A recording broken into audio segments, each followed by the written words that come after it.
జయ శ్రీమన్నారాయణ. 72వ రోజు పారాయణలో భాగంగా శ్రీ విష్ణుపురాణే సవ్యాఖ్యానే ద్వితీయాంసే పంచదశోऽధ్యాయః. నిధాఘాయ ఋభుమహర్షిణా కృతః జ్ఞానోపదేశః.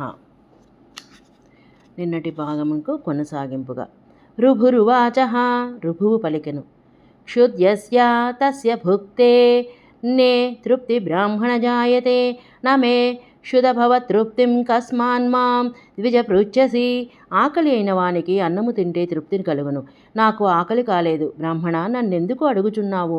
వన్హినా పార్థివే ధాతౌ క్షపితే క్షుత్సముద్భవః భవిత్యం భంసి చక్షీణే నృణాం తృడపి జాయతే. అగ్నితో పార్థివ ధాతువు చేయబడితే ఆకలి పుట్టును, నీరు క్షీణిస్తే నరులకు దప్పి కలుగును. క్షుతృష్ణే దేహధర్మాఖ్యే న మమైతే యతో ద్విజా తతః క్షుత్సంభవా తృప్తిరపి నాస్త్యేవ మే సదా. ఆకలి దప్పులు దేహధర్మములు బ్రాహ్మణ, ఇవి నాకు లేవు, అందువలన ఆకలి తీరుట వలన కలుగు తృప్తి నాకెప్పుడూ లేదు. విష్ణు చిత్తీయ వ్యాఖ్య క్షుతృష్ణే ఇతి బుభుక్షా పిపాసయోరిశ్చాత్వేనాంతఃకరణధర్మత్వేపి దేహధర్మత్వాఖ్యా దేహస్థధాతుక్షయత్వాదౌపచారికీ అసనాయాపి ప్రాపాసే ప్రాణస్య శోకమోహౌ మనస ఇతి శ్రుతౌ ప్రాణధర్మత్వోక్తిస్య ప్రాణస్యాంతఃకరణక్రియాశక్తిత్వేన తదభేదాత్ తృప్తిగ్రహణం తుష్ట్యాదేరుపలక్షణం. విష్ణు చిత్తీయ వ్యాఖ్యకు అనువాదం. క్షుతృష్ణే అని భుజించాలి అనేది, త్రాగాలి అనేది ఇచ్ఛ. కావున ఇచ్ఛ అంతఃకరణ ధర్మము అయినను దేహధర్మముగా చెప్పుట దేహములోనున్న ధాతుక్షయం వలన కలుగునది. కావున దేహధర్మం అనుట ఔపచారికము. ఆకలిదప్పులు ప్రాణమునకు, శోకమోహములు మనసునకు అని శృతిలో ఆకలిదప్పులు ప్రాణధర్మములుగా చెప్పబడినవి. ప్రాణము అంతఃకరణ క్రియాశక్తిగాన ప్రాణమునకు అంతఃకరణ భేదమే. తృప్తి గ్రహణము తృష్ట్యాదులకు ఉపలక్షణము. మనసస్వస్థతా తుష్టిః చిత్తధర్మా విమౌ ద్విజా చేతసో యస్య తత్పృశ్చమానేభిర్న యుజ్యతే. మనసునకు స్వస్థత, తుష్టి అనునవి చిత్తధర్మములు. ఆ మనసు దేనిదో దానిని అడుగు. పురుషుడు అనగా ఆత్మ వీటిలో కలిసి ఉండడు.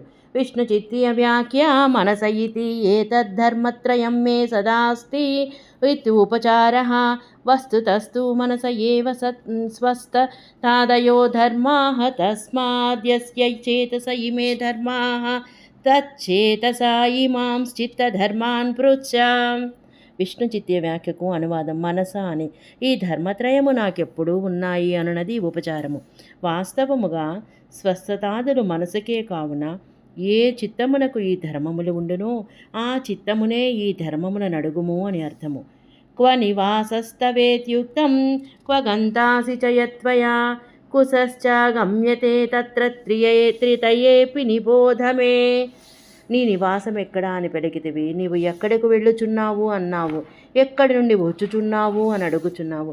ఈ మూడింటి విషయములలో నా నుండి తెలుసుకొనుము. పుమాన్ సర్వగతో వ్యాపి ఆకాశవదయం యతః కుతః కుత్ర క్వ గంతాసీత్యే తదస్యార్ధవత్కదం. ఆత్మ సర్వవ్యాపి, సర్వగతుడు.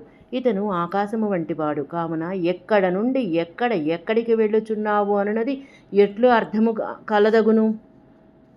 విష్ణు చిత్తీయ వ్యాఖ్య పుమానితి నాత్ర పుంసో గగనవత్స పరమా మహత్వేన గమనాగమనాది నిషిధ్యతే తథా సతి సర్వగత వ్యాపి పదయోః పౌనరుద్యాత్ పూర్వత్ర గమనానుమిత్యా పరమిత త్వాభ్యుపమాగమాసూత్ర విరోధాశ్చ న పరమమహత్వమాత్మనః అయమర్థః సర్వగతః సర్వత్ర దేవాదిదేహే వస్థితో యమాత్మా వ్యాపి నిరవయవత్వేనాతి సూక్ష్మత్వాత్ సర్వచేతన వ్యాపనశీలః ఆతోస్య నిరవయమత్వేన ఆకాశవదతి సౌక్ష్మ్యస్వతో గమనాగమనేన భవతః యదేహ సర్వగతానామమూర్తానాం జాతిగుణాదీనాం స్వతః क्रिया नास्ति किन्तु आश्रयद्वारा देशान्तरप्राप्तिः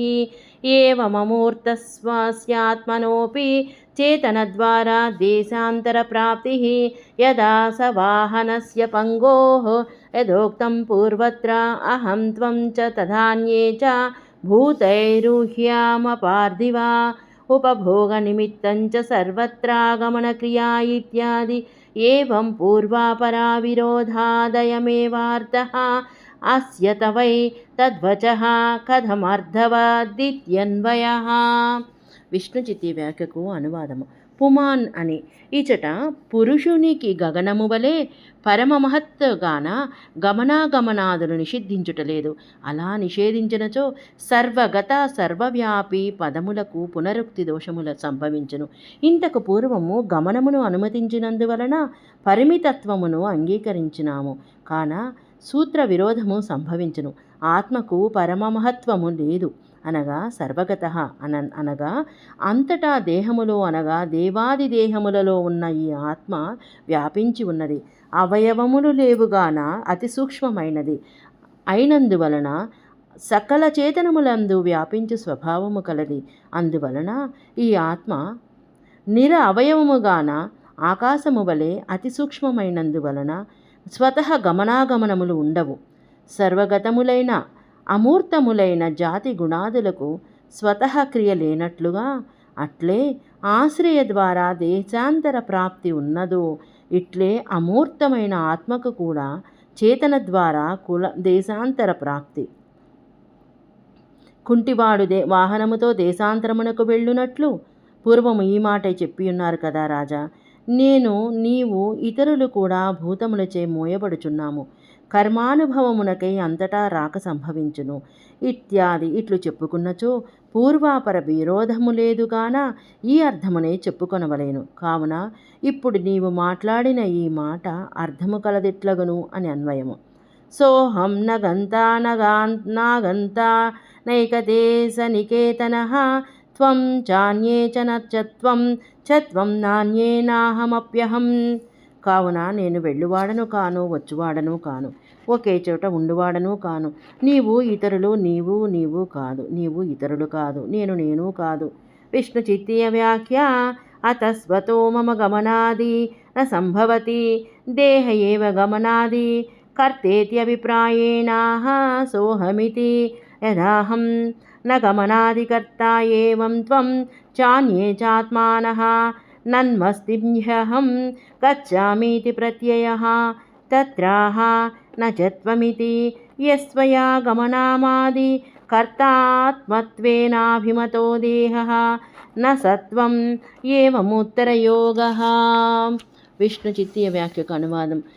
అందువలన స్వతః నాకు గమనాధికము సంభవించదు, దేహమే గమనాదులకు కర్త అనే అభిప్రాయముతో చెప్పుచున్నారు.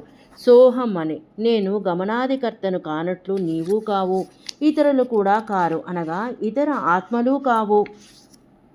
మరి నేను వెళ్ళుచున్నాను అని అనుభవము కలుగుచున్నది కదా అని చెప్పుచున్నారు. నచత్వమితి నీవు గమనాదికర్తగా ఆత్మగా భావించిన దేహము నీవు కాదు. ఇట్లే తరువాత భావములను కూడా తెలియవలేను. మృష్టం నముష్టం ఇత్యేషా జిజ్ఞాసా మే కృతా తవ కిం వక్ష్యసీతి తత్రాపి శ్రూయతాం ద్విజసత్తమా. అన్నము, భోజనము, మృష్టము, నమృష్టము అను జిజ్ఞాసను చేస్తుని దానికి ఏమి చెప్పెదవు అని కూడా నీ ఆలోచన. ఆ విషయమును కూడా వినుము. విష్ణు చిత్తీయ వ్యాఖ్య. మృష్టమితి మృష్టం నామృష్టమితి చ పాఠః మృష్టం మే దేయం నామృష్టమితి మయా విహితే మృష్టామృష్టాదిభేదః స్వాభావిక ఇతి వా అథోపాధిక ఇతి వా కిముత్తరమయం వక్ష్యతీతి తవ జిజ్ఞాసా కృతా నతు తయో స్వాభావికత్వధ్యేత్యర్థః తత్రాపి మృష్టామృష్టవిషయే శ్రూయతాం అస్వాభికత్వమితి భావః. విష్ణు చిత్తీ వ్యాఖ్యకు అనువాదం. మృష్టం అని మృష్టం నామృష్టం అని కూడా పాఠము కలదు.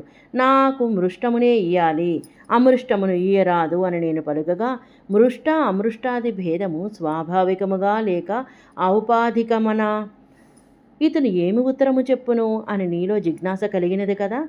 ఆ మృష్ట అమృష్టములకు స్వాభావికత్వ బుద్ధితో కాదు అని అర్థము. ఆ మృష్టాది విషయమున